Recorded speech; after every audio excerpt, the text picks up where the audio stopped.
Okay guys, ngwaye ikaze bakomeje kureba iyi video yanjye kuri channel yacu Tutega mbabare ku bakunzi banjye ntabwo remereka kubaha aba video ibereka uburyo wakora amafaranga online. Gusa nanone nagarutse mbazaniye aka website kari gutanga amafaranga.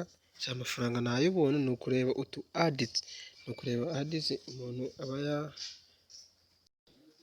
ni ukureba utu ads umuntu aba ari kwamamaza. Tuba dufite amasegonda 15 hanyuma nawe bakagukubita amavetis ni aya ngaya uri kubona hano hejuru, ngira ngo urayabona aha ngaha. Aya niyo maze gukoreramo. Noneho iyo ugiye gukora task urahita uza aha ngaha hano hasi kuri erana, amara kuhakanda ugahita uza ugakanda aha ngaha, ukanda no kuri start task. Noneho ko umuntu wawe muri mushasha uri kundeba utazi aho wakora link yo kwiyandikisha, urayikura muri description y'iyi video cyangwa se muri comment ya mbere ndaba nayishizeho. Unajoyinge group yacu ya WhatsApp nayo urayisangamo link. Niba ufite Telegram aka kaminingi naho kari gukorerwa. Noneho iyo ugiye gutangira task uhita uza hano kuri start task ukahakanda, urahakanda ubundi bakaguhereza utuvideo ukareba. Kaba gafite amasegonda angahe,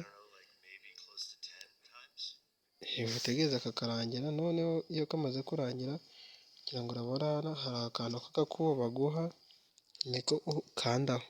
Iyo umaze kugakandaho ngira ngo urabona yuko amavetis amaze kuba angahe, amaze kuba 10. Kandi dore total task tuba twemerewe ku munsi ni 35. ngira ngo urazibona amaze gukoramo task zingahe, ni 10. Noneho ubundi buryo wakuramo amafaranga aha ngaha ni ubu buryo bwa rifera. Ubu bwa rifera urahakanda, noneho link uha umuntu kugira ngo yinjire akoreshe link yawe hanyuma nawe baguhembe ni iyi ngiyi.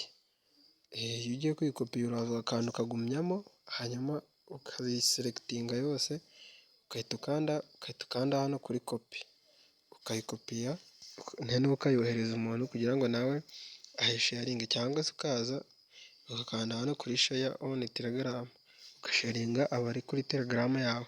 Ikikunanira uranyandika muri description ndibuze kukigukemurira.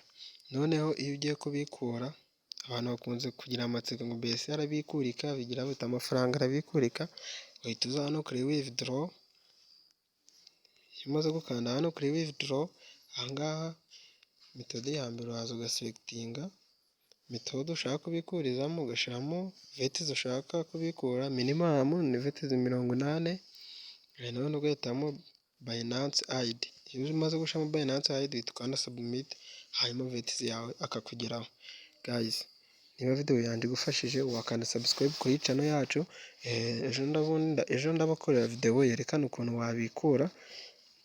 Nawe utari wiyandikisha link urayisanga muri description y'iyi video.